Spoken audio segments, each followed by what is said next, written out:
People's Platform. Good evening and welcome to the People's Platform. I'm Niresh Eliathambi. Now, there was a time in Sri Lanka when elections were synonymous with violence and ballot box stuffing and all the misdeeds you can think of. It used to be like the wild, wild west. However, over the past several elections, this situation has gotten a lot better. And why is that? It's because of the dedicated work of many in making our elections safer and fairer.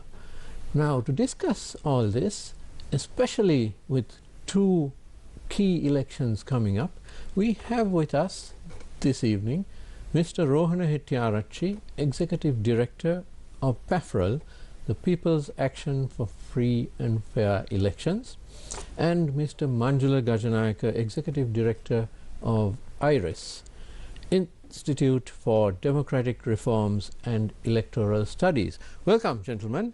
Welcome back to the program. You are, of course, frequent visitors to us, because whenever there is an election or even a hint of an election, we do call upon your expertise. So thank you for joining us this evening.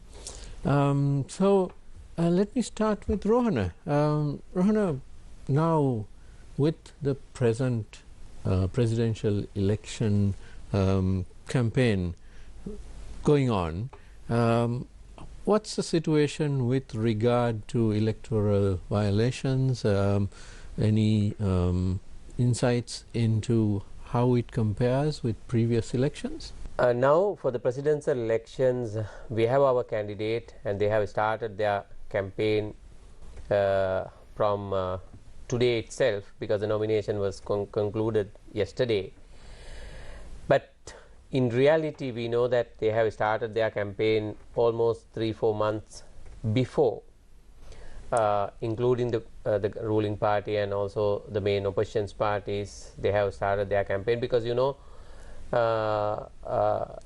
Niresh, that local elections were on last 1.5 years, and they were started their elections campaign with the local elections. But after some time, there was no campaign because local elections postponed indefinite. But some political parties continue with their campaign. Now, with this short period after the announcement of presidential elections, your second questions about this violence and violations, we have reported 113 cases so far.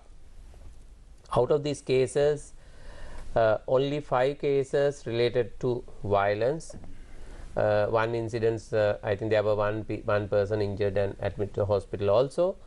But rest of the cases are violations. Mainly with these violation cases, actually not mainly, actually almost all are related to misuse of the government resources and the government power.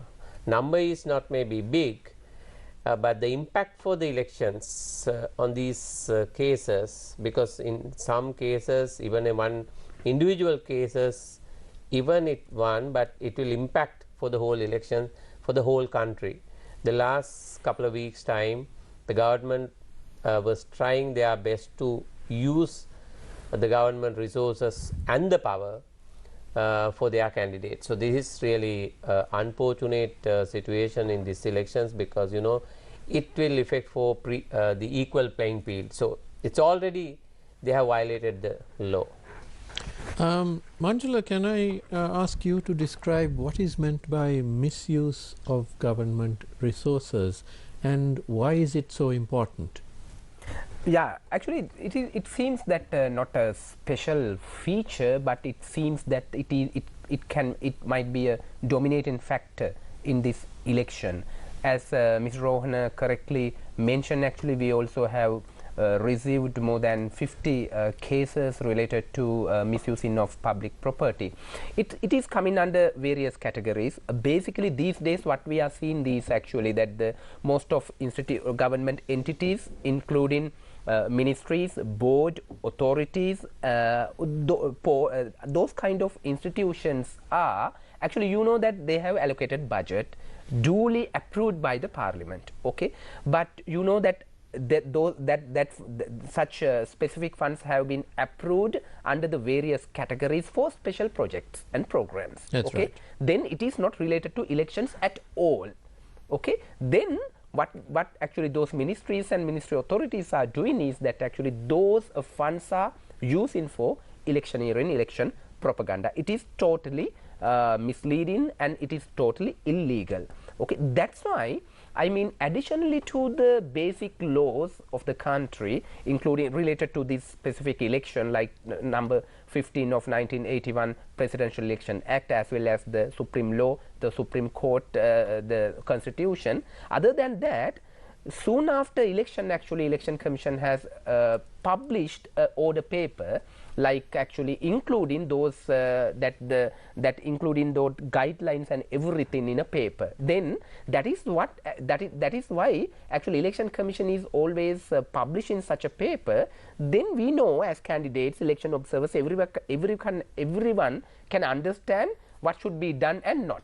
Okay, that is the situation. But in this situation, that those what I mentioned, that the allocated budget using indirectly to promote their own candidates. Unfortunately, in this time, there are several candidates, but out of several candidates, actually only one candidates are promoting using this allocated budget. This is totally violating level playing field in the country. I mean the elections. That is the main thing. Then these were debatable. Let's see like this, that Election Commission is there. Election Commission is always taking action. Actually, in some cases, actually they have taken some actions which is so appreciative. In some cases, actually they were very slow. But comparing with the first phase of the pre-nomination period, actually now they are taking some stern positive actions.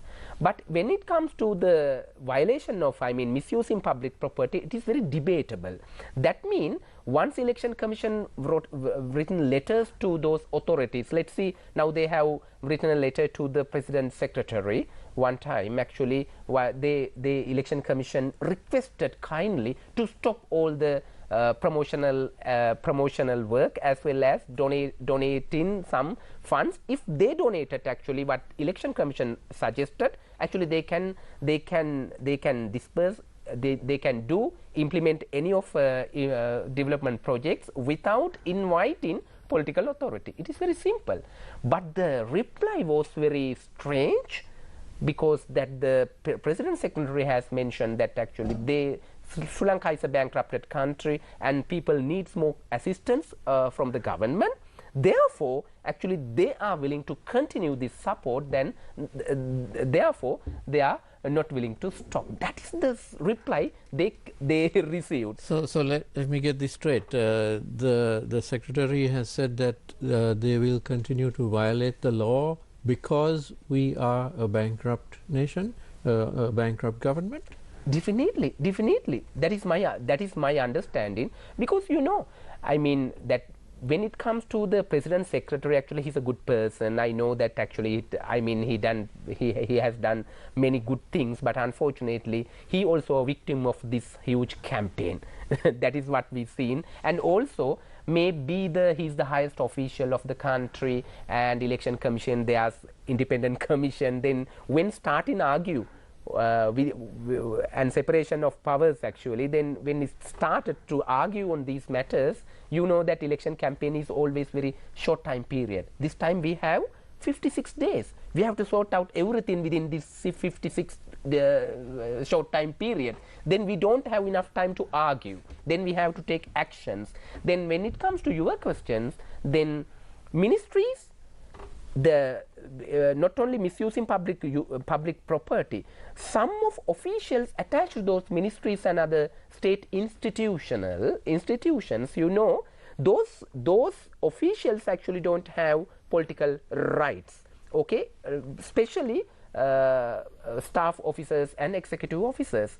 They also, some institutions, actually some ministries, they also support into political propaganda. Then that's why PAFFREL also went to court, and some of other organizations also trying to get some legal assistance to again to works to do something against this. That means at the end of the day, someone will win the will win the race.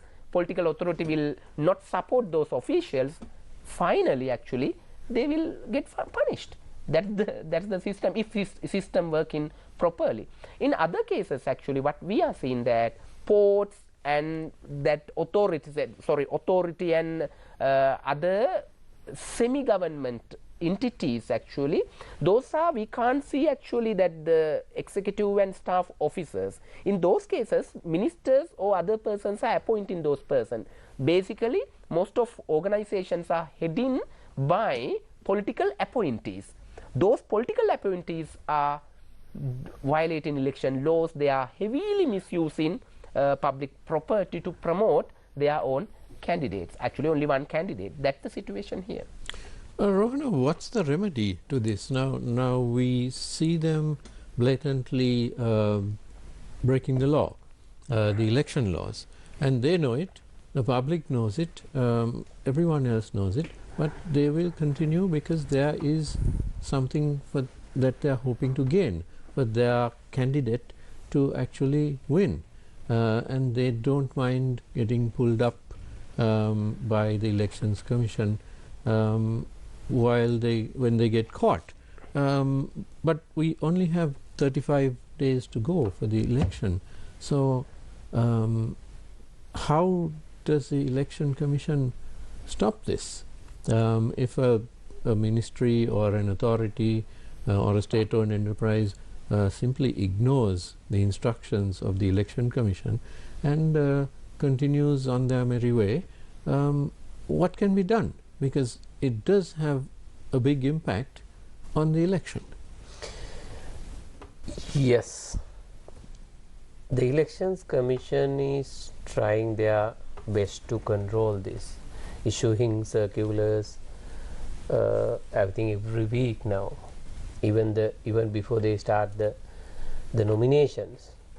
But when it's come to the head of the state are not serious about the elections law, if he, with his blessing, with the government institutions and the authority and maybe the secretaries of the ministries, if they violate the law with the blessing of with at least with knowing from the head of the state side, then nobody is there to control. I mean, this is beyond the law actually. The politicians who are willing to be a leader of this country and asking the permission from the public, even during campaigning, they are violating the law. What we can do, what the Elections Commission can do, actually people need to realize this. If they are coming and contesting, and during the contesting period, if they are violating the constitutions, if they are violating the basic law of the land, why people should vote this kind of people? I mean, whether it is a ruling party or ruling candidate, party candidate or opposition candidate, I mean, people need to be serious about their behaviors, their actions. So this is the situation. Actually, this is not only the first time in the country. I mean, I can remember in 2015, we went and filed the case against President's Secretary. I think you can remember 600 million money used for the Silredi. It's a very popular Silredi case. We filed the case. So even these elections, whatever we report and the people and the politicians know, after the elections, nobody will be serious about it. And whoever gets success, and they can continue for their terms. So that is the situations where we are. Now look, if you look at in the last local elections, the Secretary of Public Administrations, Ministry of Public Administration issue a circular to the returning officers in the district level asking not to accept the deposit which is 100% violating the Elections Commission regulations. Nothing has happened in this country. We also raised this issue. Finally, that man has apologized, the secretary was apologized to the Elections Commissions, and nobody take any legal actions. So I think that is one of the mistake we do. As Manjula said, there may be enormous pressure from the political side to the government officials. They also in a very difficult and challenging situations, but we have to stop this somewhere. So we are ready this time, Niresh, because we had this bad experience in the past. It has to stop somewhere. So we are ready. Actually, we are very closely monitor some of these ministries and the secretaries, those who are violating the law. And we are prepared to go to court after the elections and challenge them. And if we able to prove that, definitely there will be a punishment. But in the general situations, whatever the complaints received by the Elections Commission, end of the day, they have to go through the attorney's department. They have to go through the police department. If they are not serious about it, because if it is power change, there may be a little opportunity, but otherwise the attorney's department or police department, they may not serious about to follow up this complaint. So that was the situation in the past. So I think this is high time for us to, civil society and the citizens of the country has to take this up, and we need to file. If the authorities are not doing the right things, we as a citizens, we as a civil society, I think we should take serious thought on this. So PAFFREL is, I think I'm sure that the other observers group also will do that. So we need to stop at least from these elections, because this is actually no point just to have an election if there is no playing field. So this election, before we start the campaign, it is very clear there is no playing field, there is no equal playing field for candidate. Now, Manjula, this sort of behavior we see every time. At every election we have seen this type of behavior. It's not just this ruling party, it's the last one, the previous one, and as far as I can remember, there's been misuse and abuse of state resources. But now Rohana was explaining that officials can be taken to task. But what about the candidates themselves? Because after all, it is probably at the behest of those candidates that the officials are acting. Now it may be difficult to prove that, but certainly a ministry secretary or the chairman of a state-owned enterprise who directs their staff, their vehicles and their financial resources to be used on behalf of any candidate is probably linked directly to that candidate. It may not even be the ruling party candidate, it could be even an opposition candidate, although that is quite rare. Yeah, the experience is that when we started our observation work, I mean, I started my observation work, election observation work in 2005 with the Center for Monitoring Election Violence. At that time, actually, we learned, and it was very nice to have those complaint units not only within election commission and observation missions, okay, even within most prominent political parties also, okay. Then within one day, usually we have been received more than 100-200 complaints. Maybe it is correct or not, but it proved that they had a good mechanism to tackle what you mentioned here. Okay, I mean, not only to complain to election monitoring missions as well as election commission and Sri Lanka police. Actually, they have supporters everywhere, most of 3 political parties at that time, and actually they had a mechanism to complain and observe things. But when it comes to current situation, we can't see such a strong mechanism established within political parties. That is the main thing. Okay, when it comes to election, you should have. I saw that we know that one of political parties have hired or taken the service of some of retired persons. It is true, and some political parties have. One of political parties have young lawyers. It is true, but still they have not. I mean, established properly. If so, actually, it is very easy to track what you mentioned here. But unfortunately, other aspect is that. See now how many candidates are contesting submitted nomination today. Okay, then there are lot of candidates, but unfortunately those most of candidates are supporting each other, maybe one or two strong candidates, right?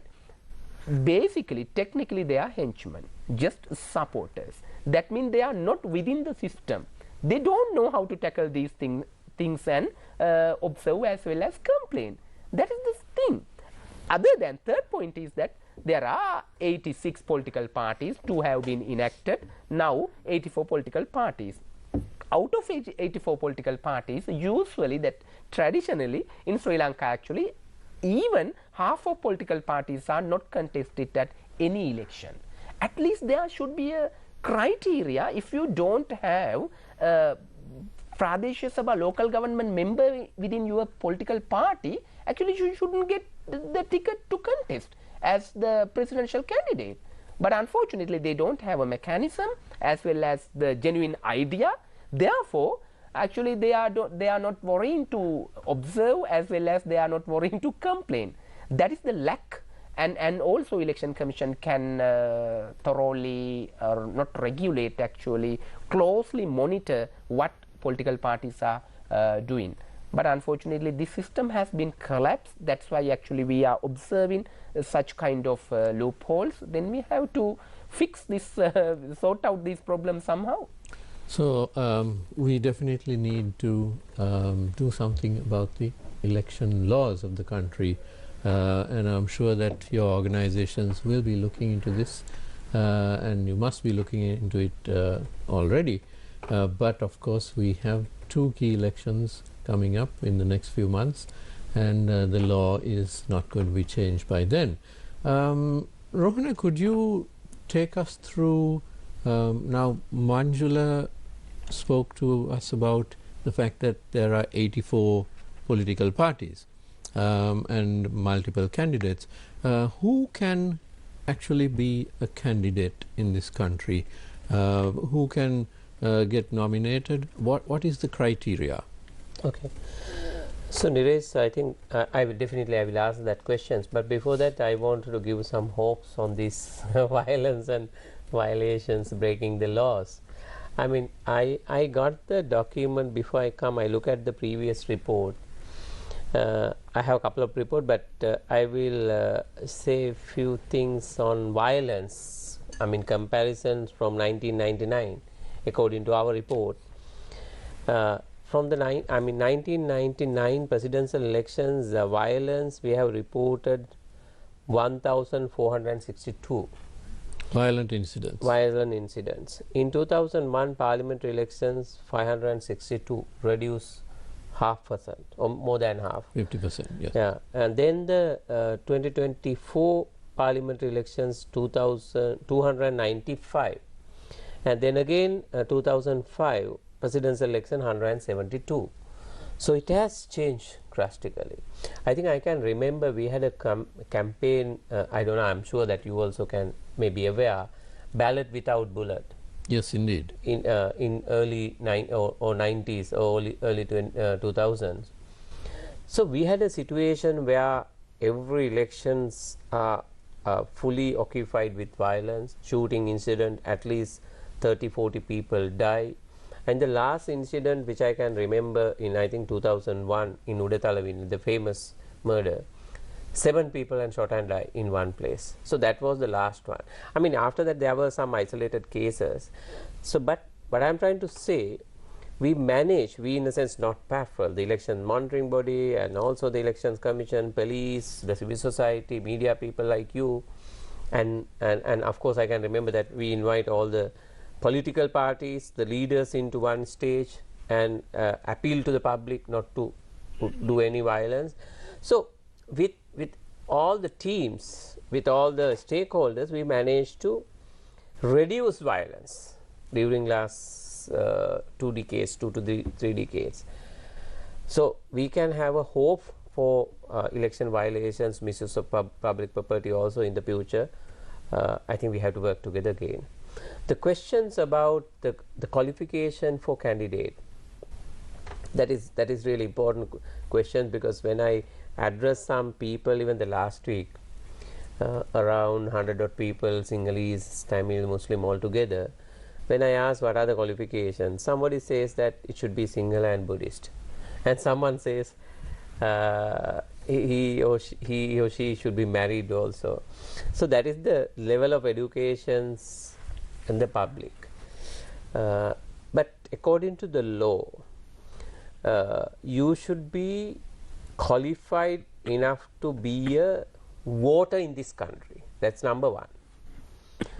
And you don't want to register as a voter. I think you can remember in 2010, General Fonseca's elections, there was a rumor that Fonseca, even if he get elected, he can't be seated because he has not registered as a voter. So Elections Commission make it clear.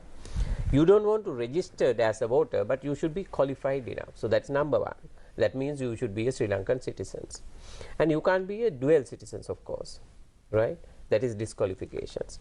And then you should be above 30. You have to complete your 30 years age.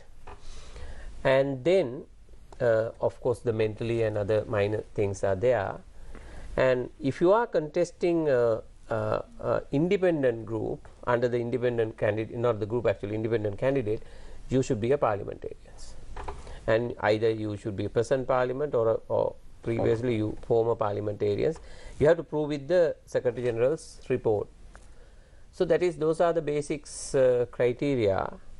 I mean, anybody can be a candidate if you are having those qualifications, and if you can deposit 50,000 rupiah for the political party candidate and 75,000 for the independent candidate. If you are capable to get those money and deposit, so you can contest in this election. So that is the basic qualification according to the Presidential Elections Act 1981, and also the Constitution is clearly stated that. So you need to be a citizen, you need to be at least 30 years old.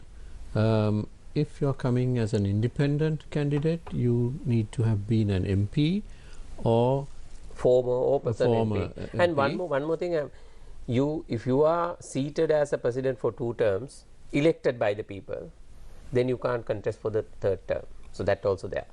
Right. But if you are not an MP or a former MP or just an ordinary citizen, you need a political party to nominate you. Exactly, yeah. Right. There are a lot of corruptions are involved with that.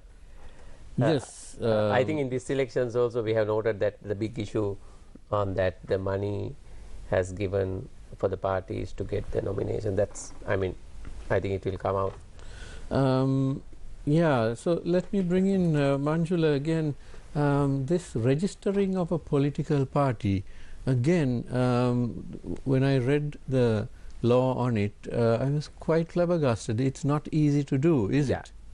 Yeah, not easy, but actually that though it is not easy, finally at the end of the day we have 86 political parties. No, though 2 political parties have been enacted, there are active 84 political parties. Yeah, the system is, you know, that actually they have reformed, they have made some amendments during the last election commission, when headed by Mr. Attorney at Law Mr. Nimalji Punchehewa's time.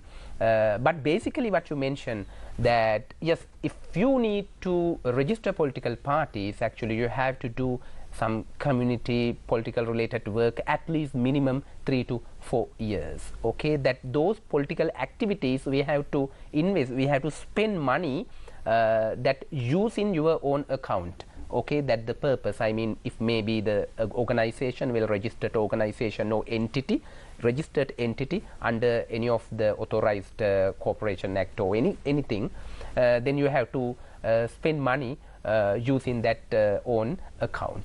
That is the basic thing. And other thing is, then it is very interesting when we spoke to election commission officials in the interview process, actually, because if there's no election, okay, two things.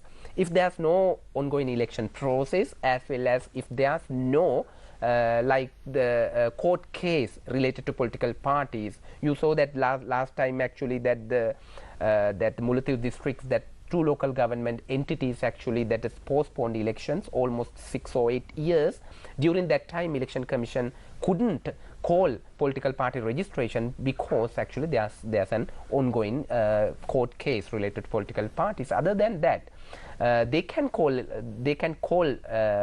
applications basically month of January for registering political parties. When starting interview, 10 teams, 23 matches. ICC Women's T20 World Cup Bangladesh 2024 coming soon.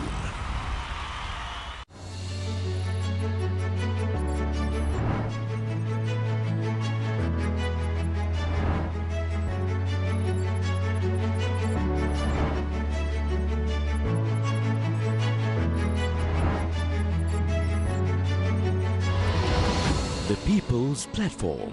Welcome back to the People's Platform. We are in conversation with Mr. Rohana Hettiarachchi, Executive Director of PAFFREL, and Mr. Manjula Gajanayake, Executive Director of IRES. Now, Manjula, you were describing the process of registering a political party. But I'd like to ask Rohana about this. Now, if it takes 3 or 4 years or more, where you need to demonstrate that you have been carrying out political activities, including spending money, before you actually give in your application to be registered as a political party, this is a very long time. And for example, if you were involved in the Aragalaya and you wanted to register a political party for this election, that's just less than 2.5 years. So there is no way that that would qualify, would it? Yeah, I do agree on that, and there is a point also. But then again, if you wanted to register even the civil society, even your death society or a youth society in the ground level, even with the divisional secretary's office, you have to show the history.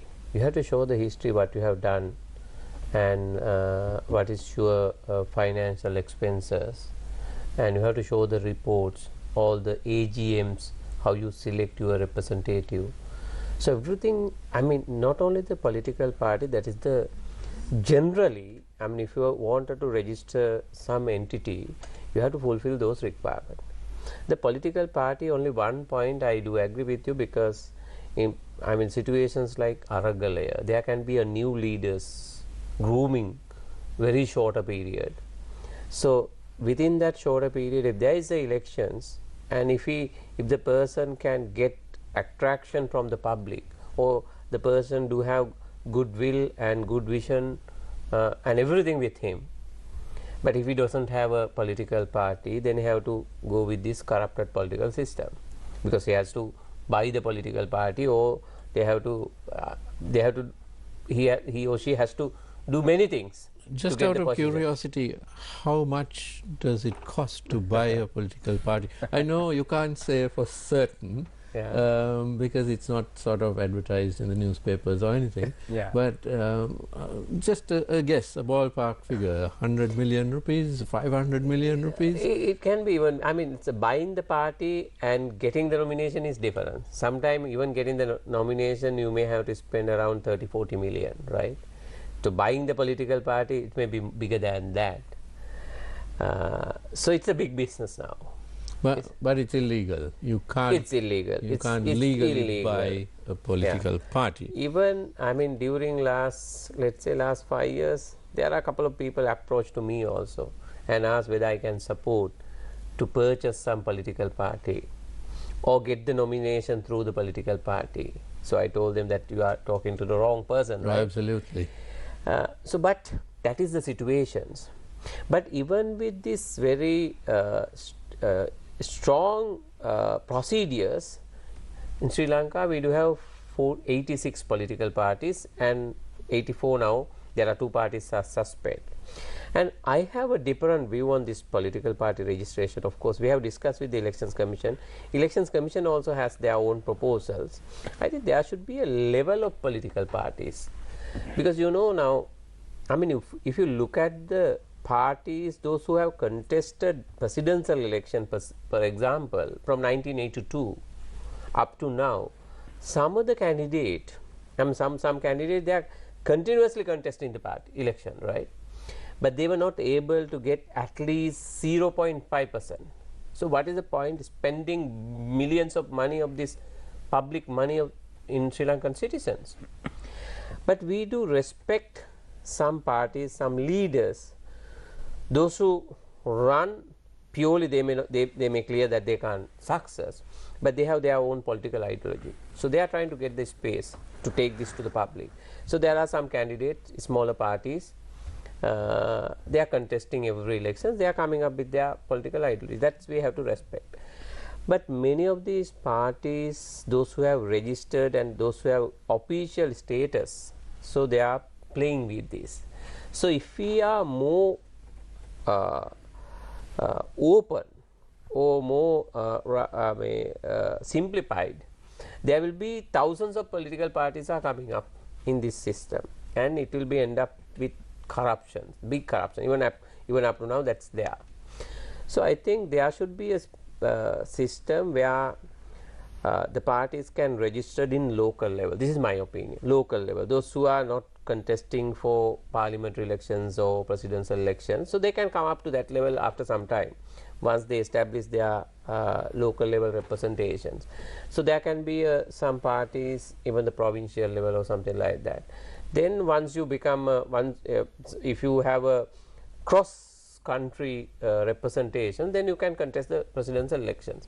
You know, some countries, I think in Indonesia, I can't remember exactly the country, there are some countries, I think in Thailand, if you are not able to get cross support, I think 20%, I can't remember exactly, but the point here is, if you are not getting cross support across the country, you can't contest the elections, and even you can't get elected.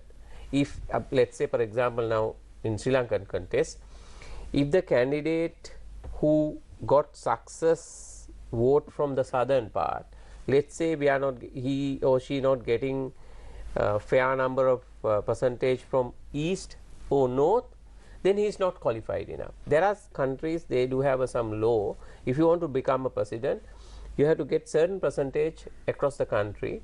So there should be a system where evaluate these elections and the candidate and the political parties, and we need to have the different level.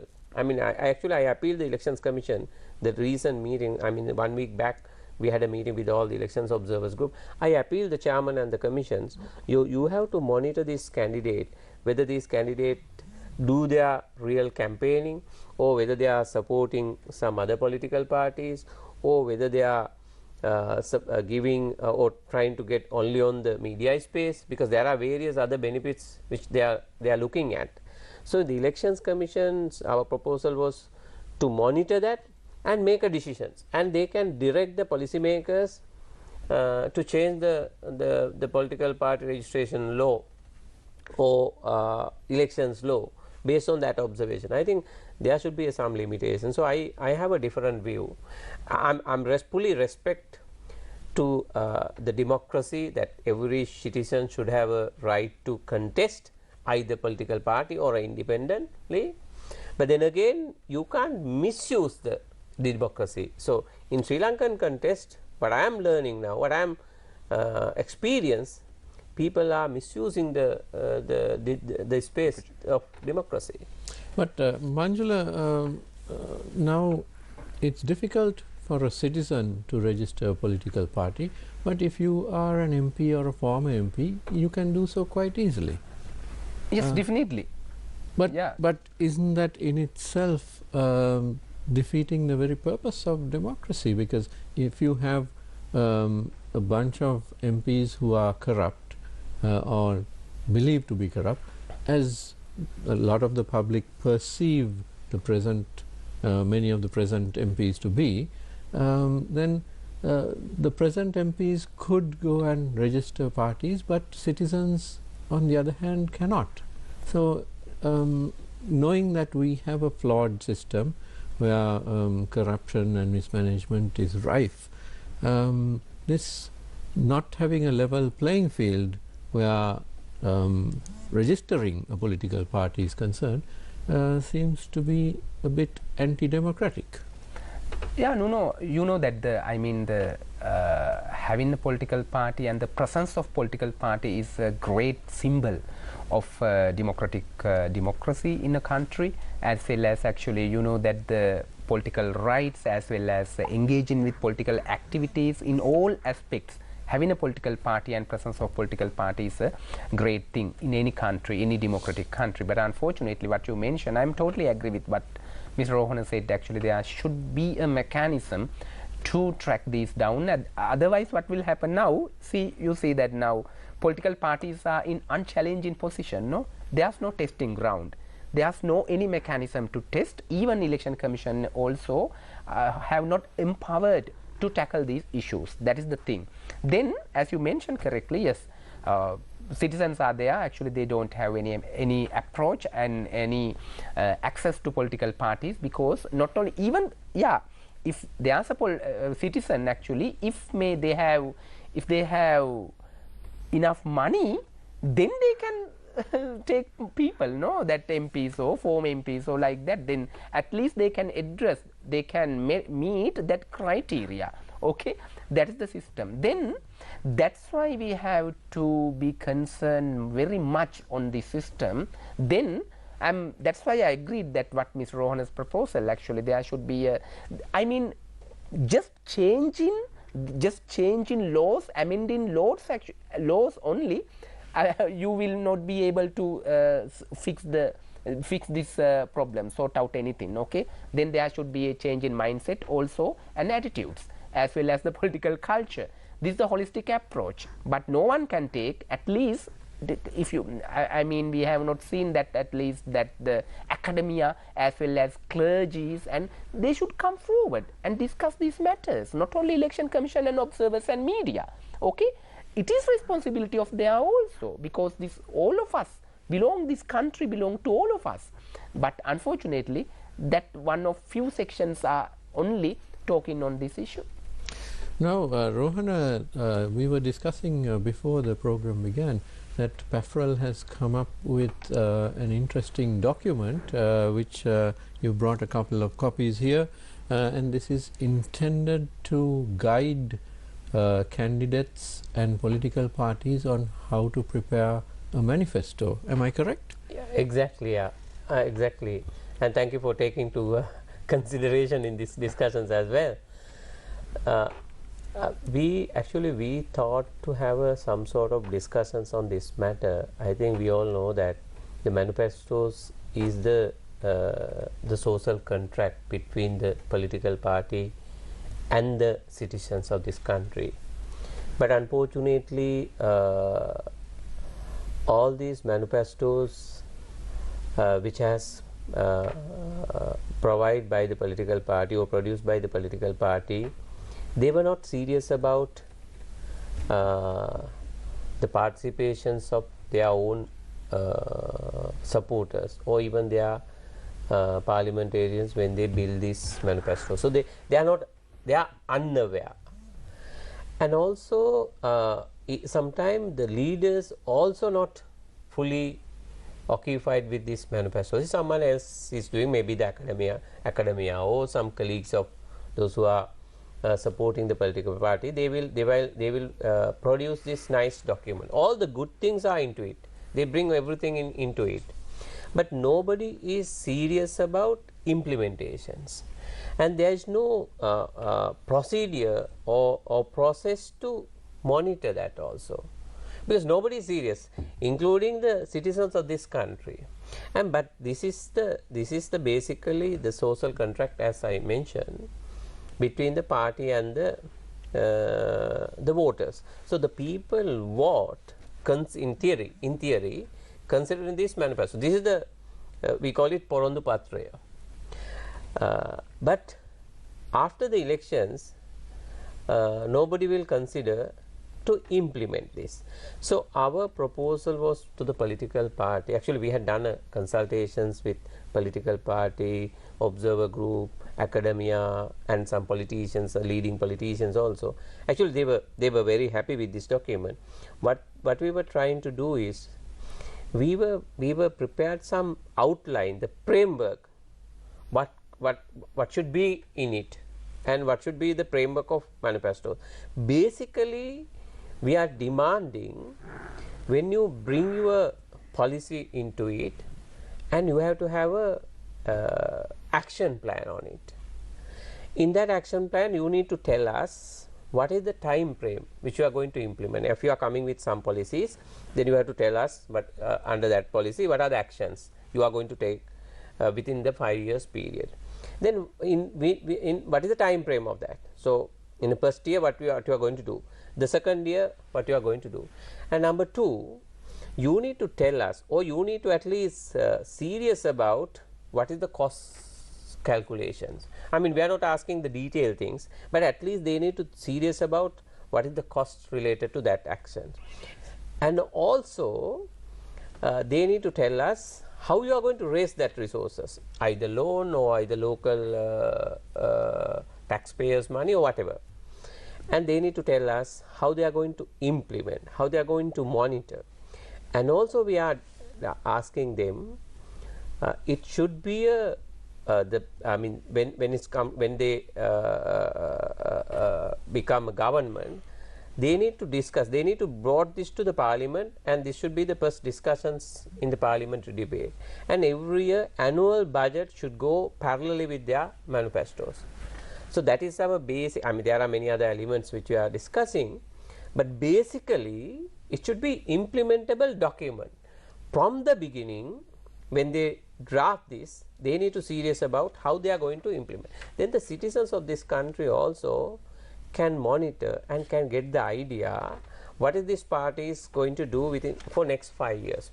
So as PAFFREL and even CMEV or IRES or any other body, so we can monitor. I mean, if they are coming up with their time frame and other things, we are planning to monitor this. After I mean, this is not against the government, this is not against any politicians. Actually, this will be good for the government also, whatever and good for democracy. Exactly, whatever they promise. So we will monitor and say, okay, you have promised this and that for this year, so this is the percentage which you have done. This is the balance part. I have looked at some other countries also. I will finish now. Australia, Canada, they are come up with good policy document, and they are coming up with the time frame also. Then people can monitor. There are some civil organizations which they monitor, and they report to the public, they report to the government also. I think government should be serious about it, and they should have their own evaluation, implementation plan, evaluation plan. I think every ministry should have a focal point to implement this manifestos of the party who are coming to power. Excellent. And one final question to Manjula. During the last presidential election, we had quite a chaotic situation with regard to the citizenship of Mr. Gotabaya Rajapaksa. Lot of rumors were swirling around, allegations that he remained a US citizen. The US government, of course, the embassy could not officially comment. The Elections Commission took the stance that it is not their responsibility, not within their powers to check whether a candidate is a citizen or not. and in the end, of course, the matter seemed to be resolved, that Mr. Rajapaksa was indeed a citizen of Sri Lanka. At least that's what we were told, and that he had renounced his US citizenship at the time of the election.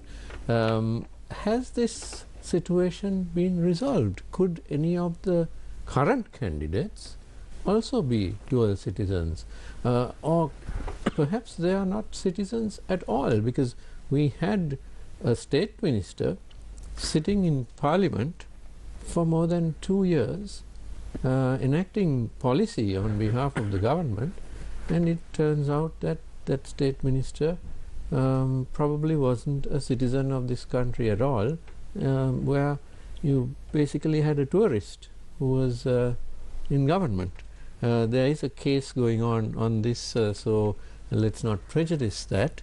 That's why I'm not going to speak at length on who that person is and all that. But with regard to the present election, and of course the general election that's coming up, how is this to be prevented? Yeah, even the last occasion actually that related to the Mr. Gotabaya Rajapaksa, I think still it is mysterious thing. No, I mean, still I don't think that it has resolved. I mean, yes, there are things, but actually as citizens we can't see the, I mean, crystal clear, black and white, whether it has removed or not. Then still it is a mystery yet. I mean the process and also the facts that we have actually, still it is not certain. No, still it is uncertain. But when it comes to your question, the thing is actually that let's say now that there's a possibility. I mean, even within these candidates, we don't know whether some of candidates have dual citizenship. Okay, even parliament, as you mentioned, that there are many rumors. Even not only that, actually, when we ask, I mean, if they are creating a culture, that the clean political culture, actually it is their responsibility to declare themselves. And also, if they can't, there are some platforms, including March 12 movement, definitely they can talk to us, and actually we are voluntarily display that. But unfortunately, they are not coming forward, but still they are echoing that they are for the people. Okay, that is the thing.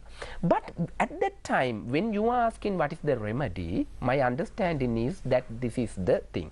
Okay, what Mr. Mahinda Deshapriya, actually at that time he was the chairman of the commission, then still we can see if he is posting something on social media, especially on Meta, I mean hundreds of, still dozens of posts, I mean posting against him, the action taken by him at that time. Okay, but his simple answer is that actually there are 6 or 7 criteria including into the number 15 of 1981 Presidential Election Act. Okay, according to that framework, actually Election Commission should work, I mean nomination process, whether accept or not, they can work according to the framework given by that specific Presidential Election Act. But the dual citizenship other laws have been approved and duly included to the supreme law of the country constitution. Then which law we should follow? Constitution or Presidential Act? What is the highest law? Supreme Court law or constitution? Okay. But unfortunately at that time Mr. Mahinda Deshapriya and other election commission members were stick with the Presidential Act. Then at that time what we can see, there's a doubt, no? There's a definite doubt. Absolutely. Then if so, what they should do? They should go to the Supreme Court.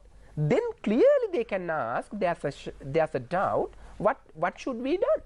But unfortunately they didn't go. That's why still remaining this problem is prevailing.